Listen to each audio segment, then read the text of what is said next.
ตาคือฝ่ายผู้แค้นเห็นอวยพรบ่าวสาวไอ้ห้องให้กอดขวดเหล้าขาวถือฝ่ายสีขาวบอกกล้าปะเสยยืนให้บังเสาเบิ่งเจ้าสาวกลายเป็นของเพิ่นส่วนอายเป็นแค่ขับเสิร์มาห่วงงานน้องวิวามือเสร็จน้ำตาเดินออกมาบ่ให้ไผหูให้คิดว่าบ่แม่นเนื้อคู่เขาคงสู้ด้วยเงินบ่ไหวตัดใจจากเขาก็แม่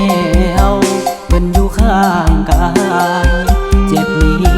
บ่นานคงหายลูกผู้ชายโบกมืออำลาโชคดีเด้อน้องขอให้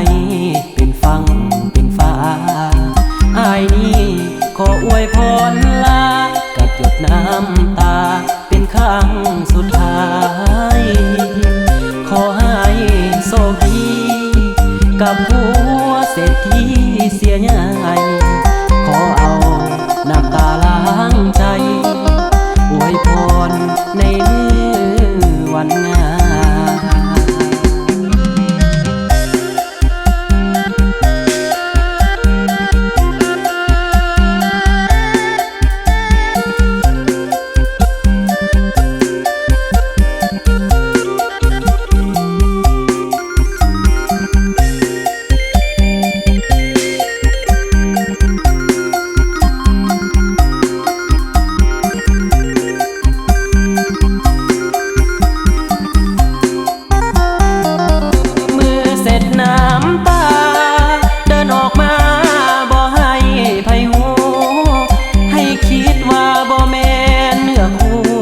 เขาคงสู้